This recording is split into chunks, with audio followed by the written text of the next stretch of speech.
Hello friends, welcome back to our channel. இந்த video பார்த்துட்டு இருக்க எல்லாருக்கும் பெரிய வணக்கம். இந்த வீடியோல நம்ம என்ன பார்க்க போறோம் அப்படினா PCOD, PCOS, irregular periods, hormone imbalance இருக்கிறவங்க. இந்த நாலு கேட்டகரியில வர்றவங்க கிட்டத்தட்ட எல்லாமே ஒண்ணுதான். ஹார்மோன் இம்பேலன்ஸ் இருந்தாலே PCOD, PCOS, irregular periods வந்துரும். இல்ல வெறும் irregular periods மட்டும் இருக்கு. இந்த மாதிரி இருக்கக்கூடியவங்க எல்லாரும் இந்த உருளைக்கிழங்கு அதுக்கப்புறம் முட்டை, பால் இது மூணு எடுக்கலாமா? அதாவது சிலர் தனித்தனியா மூணு எடுக்கலாமான்னு ஒரே கமெண்ட் வந்ததில்ல. பட் எனக்கு PCO இருக்கு, நான் பால் எடுக்கலாமா? எனக்கு PCO இருக்கு, நான் முட்டை எடுக்கலாமா? உருளைக்கிழங்கெல்லாம் சேர்த்துக்கலாமா? எத்தனை நாள் சேர்த்துக்கலாம்? இந்த மாதிரிலாம் நிறைய கேட்குறத பார்க்க முடியுது. இது மூணை பற்றி இந்த வீடியோவில் நம்ம பார்க்க போகிறோம். இது கண்டிப்பாக தெரிஞ்சு வச்சுக்கோங்க. எனக்கும் இதெல்லாம் தெரியாமல் தான் இருந்துச்சு. பட் கொஞ்சம் நமக்கு அதை பற்றி தெரிய நமக்கு அதை கரெக்டான அளவு எடுத்துக்கும் போது அது நமக்கு பிரச்சனை இருக்காது. ஃபஸ்ட்டு பால் PCO, PCOD இருக்கவங்க எடுக்கலான்னா ஏன் எடுக்கலாம், ஏன் எடுக்கக்கூடாதுன்றதை பார்த்துடலாம். பொதுவாக PCO ஹார்மோன் இம்பேலன்ஸ் இருக்கவங்களுக்கு பால் அந்த அளவுக்கு நல்லது கிடையாது அப்படின்றத தான் டாக்டர்ஸ் சிலர் சஜஸ்ட் பண்ணுவாங்க. பால் ஏன் நல்லதில்லை அப்படின்னு சொல்கிறாங்கன்னா, அது ஆண்களுக்குரிய ஹார்மோனை உடம்புல நமக்கு தூண்டும். ஸோ ஆண்ட்ரோஜன் அண்ட் டெஸ்டோஸ்டிரான் சொல்லுவாங்க. இதெல்லாம் மேல்குரிய ஹார்மோன். நமக்கு பெண்களுக்கு ஈஸ்ட்ரோஜன் அண்ட் ப்ரொஜெஸ்ட்ரான் சொல்கிறோம்ல, அது மாதிரி ஆண்களுக்குரிய ஹார்மோன். அந்த ஹார்மோனை இன்க்ரீஸ் பண்ணுற தன்மை பாலுக்கு இருக்குது, மில்க்குக்கு இருக்குது. மில்க் ப்ராடக்ட் இது எல்லாத்துக்குமே இது பொருந்தும். ஸோ அதனால தான் பால் PCO, PCOD இருக்கவங்களுக்கு எடுக்கக்கூடாது அப்படின்னு சொல்கிறது. ஆனால் பாலில் நிறைய சத்தும் இருக்குது, உங்கள் எல்லாருக்குமே தெரியும். பாலில் கால்சியம், புரோட்டீன், நல்ல ஒரு சத்துள்ள நல்ல எப்படி சொல்கிறது, நம்ம கட் ஹெல்த்துக்கு, நம்ம உடம்புக்கு நல்ல ஒரு உணவு பால். ஸோ இது நீங்கள் டோட்டலாக அவாய்ட் பண்ணாமல் இதை கரெக்டான அளவு எடுத்தால் PCOD, PCOS ஹார்மோன் இம்பேலன்ஸ் இருக்கவங்க எல்லாருமே எடுக்கலாம். ஸோ பால் எடுக்கிறதா இருக்கீங்க அப்படின்னா நீங்கள் அளவு வச்சுக்கணும். ஒரு டம்ளர் அந்த மாதிரி. இதே இது தண்ணி நிறையா கலந்துனா நீங்கள் எடுத்துக்கலாம். ஸோ நீங்கள் அளவு கரெக்டாக வச்சு எடுத்துக்கணும். வெறும் பால் மட்டும் குடிக்கிறதா இருந்தீங்க அப்படின்னா சுகரு, சர்க்கரை, நாட்டு சர்க்கரை எதுவுமே போடாமல் ஒரு டம்ளர் பால் நீங்கள் நைட்டு இல்லை காலையில் எடுத்துக்கலாம். ஒரு நாளைக்கு ஒரு தடவை தான் எடுக்கணும் பால் எடுக்கிறதா இருக்கீங்க அப்படின்னா. எனக்கு பால் வெறும் பால் வேணால், நான் டீ காஃபி குடிக்கலாமா, அதில் பால் சேர்த்துக்கலாமான்னா தாராளமாக சேர்த்துக்கலாம். அப்படி சேர்த்துக்கும் போது நீங்கள் என்ன பண்ணணும்னா, பாலில் நிறையா தண்ணி கலந்து யூஸ் பண்ணணும். இப்போ நான் காலையில் ஒரு காஃபி, ஈவினிங் ஒரு டீ குடிப்பேன் அப்படின்னா நீங்கள் என்ன பண்ணணும்னா, நிறைய தண்ணி கலந்து வீட்டில் இருக்கவங்களுக்கு போடுறத விட உங்களுக்கு தண்ணி அதிகமாக ஆட் பண்ணி நீங்கள் எடுக்கணும். சுகரு, நாட்டு சர்க்கரை இதெல்லாம் எடுக்காமல் வெறும் நீங்கள் எடுத்துக்கிறது பெட்டர். நீங்கள் அதில் இனிப்பு சேர்க்கும் போது இன்னும் கொஞ்சம் உங்களுக்கு ஹார்மோன் இம்பேலன்ஸை அதை உண்டு பண்ணும். அதே மாதிரி நிறைய இந்த பிம்பிள்ஸ் ப்ராப்ளம்லாம் இருக்கும் தெரியுமா? ஃபேஸில் பார்த்திங்கன்னா ரொம்ப பருப்பருவாக இருக்கும், அந்த பால் பருன்னெலாம் சொல்லுவாங்க. அந்த மாதிரி இருக்கக்கூடியவங்கெல்லாம் அந்த மில்கை ரொம்பவே கண்ட்ரோல் பண்ணி எடுக்கிறது நல்லது. ஸோ மில்க்கு நல்ல உணவு எடுக்கலாம், ஆனால் அளவு எடுக்கணும். நான் காலையில் டீ குடிப்பேன், நான் ஈவினிங் காஃபி குடிப்பேன், நைட்டு பால் குடிப்பேன்னா கண்டிப்பாக PCODக்கு அது ஹெல்ப் பண்ணாது, ரொம்ப மோசமாக கொண்டு போய் விட்டுரும். அந்த மாதிரி எடுக்கக்கூடாது. நான் சொல்கிறது புரியும்னு நினைக்கிறேன். ஒன்று பால் எடுக்கணும்னா ஒரு நாளைக்கு ஒரு தடவை பால் எடுங்க. இல்லை டீ காஃபி எடுப்பேன்னா ஒரு நாளைக்கு ஒரு டீ ஒரு காஃபி தண்ணி நிறையா கலந்து சுகர் சேர்க்காமல் எடுத்திங்கன்னா உங்களுக்கு எந்த ஒரு பிரச்சனையும் வராது. நம்பர் 2 உருளைக்கிழங்கு. இது நிறைய பேருக்கு வரக்கூடிய டவுட்டு. உருளைக்கிழங்கு PCOD இருக்கவங்க சாப்பிடலாமா கூடாதா அப்படின்றது. உருளைக்கிழங்குல நல்ல விஷயம் என்ன அப்படின்னு பார்த்தீங்கன்னா, அது நல்லா டைஜஸ்ட் ஆகிறதுக்கு அதிக நேரம் எடுத்துக்கும்.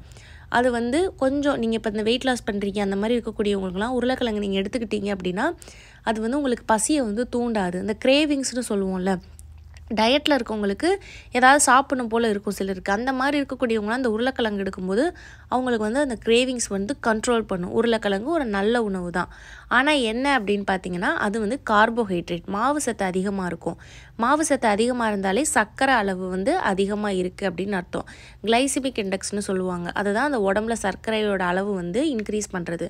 அந்த கிளைசிமிக் இண்டெக்ஸ் பார்த்திங்கன்னா உருளைக்கிழங்குல அதிகமாக இருக்குது. ஸோ உருளைக்கிழங்கை நீங்கள் சாப்பிட்றீங்க அப்படின்னா அதை ஃபேட் இருக்கக்கூடிய பொருளோட சேர்த்து சாப்பிடணும். இப்போ உருளைக்கிழங்கு வெறும் சோறு, அதுக்கப்புறம் கொஞ்சம் பருப்பு இப்படி சாப்பிட்டீங்கன்னா உங்களுக்கு அந்த உருளைக்கிழங்குல இருக்கக்கூடிய சுகர் அளவு, ரைஸில் இருக்கக்கூடிய சுகர் அளவு, ஸோ ரெண்டும் உங்கள் உடம்புல அந்த இன்சுலினை இன்க்ரீஸ் பண்ணி விட்ரும். இன்சுலின் ரெசிஸ்டன்ஸை இன்க்ரீஸ் பண்ணிடும். அப்போ இதை எப்படி எடுக்கணும் அப்படின்னு பார்த்தீங்கன்னா, முட்டை, உருளைக்கிழங்கு, கொஞ்சமாக சோறு, சிக்கன், உருளைக்கிழங்கு, கொஞ்சமாக சோறு, பன்னீர், இந்த மாதிரி ஃபேட் இருக்கக்கூடிய உணவுகளில் ஃபேட் அண்ட் ப்ரோட்டீன் இருக்கக்கூடிய அந்த நான்வெஜ்ஜு அந்த மாதிரி உணவுகளோட நீங்கள் உருளைக்கிழங்கு எடுத்துகிட்டு கார்போஹைட்ரேட் கொஞ்சமாக எடுத்துக்கணும். அப்படிலாம் எனக்கு கணக்கு பண்ணிலாம் எடுக்க தெரியாது, உருளைக்கிழங்கு எடுக்கலாமா வேணாமான்னு மட்டும் சொல்லுங்கள் அப்படின்னு கேட்டிங்கன்னா வாரத்துக்கு ஒரு நாள் உருளைக்கிழங்கு வந்து எடுத்துக்கலாம். பிசிஓஎஸ் இருக்கவங்களுக்கு எந்த ஒரு பிரச்சனையும் கிடையாது. அடிக்கடி எடுத்துக்காதீங்க, அதுதான் வந்து விஷயம். மற்றபடி உருளைக்கிழங்கு வாரத்தில் ஒரு நாள், ஒரு 2 வீக்ஸ் ஒன்ஸ் வந்து நீங்கள் தாராளமாக எடுத்துக்கலாம், அளவாக எடுத்துக்கலாம், ஒன்றும் பிரச்சனை கிடையாது.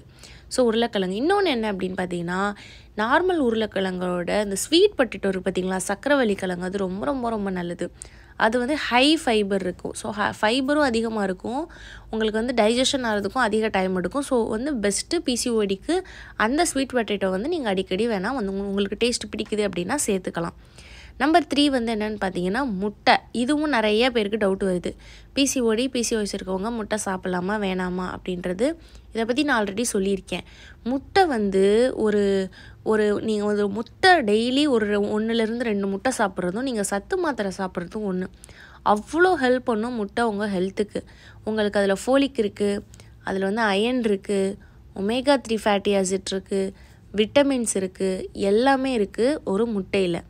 ஸோ எக்கு க்ரோத்துக்கு நான் நிறைய பேருக்கு சொல்லியிருக்கேன், பாதாமும் முட்டை இது ரெண்டையும் நீங்கள் டெய்லி சேர்த்துக்கிறது உங்களுக்கு அவ்வளோ அந்த எக் க்ரோத்தை பூஸ்டப் பண்ணி கொடுக்கும். அதுக்கு காரணம் அதில் நிறைய சத்து இருக்குது. அந்த ஒமேகா இது எல்லாமே பார்த்திங்கன்னா அந்த எக்கு க்ரோத்துக்கு பெண்களுக்கு தேவையான சத்து அந்த முட்டையில் வந்து இருக்குது. ஆண்களுக்கும் முட்டை ரொம்ப ரொம்ப நல்லது. எல்லாருக்குமே, குழந்தைங்க பெரியவங்க எல்லாருக்குமே முட்டை வந்து ரொம்ப நல்லது.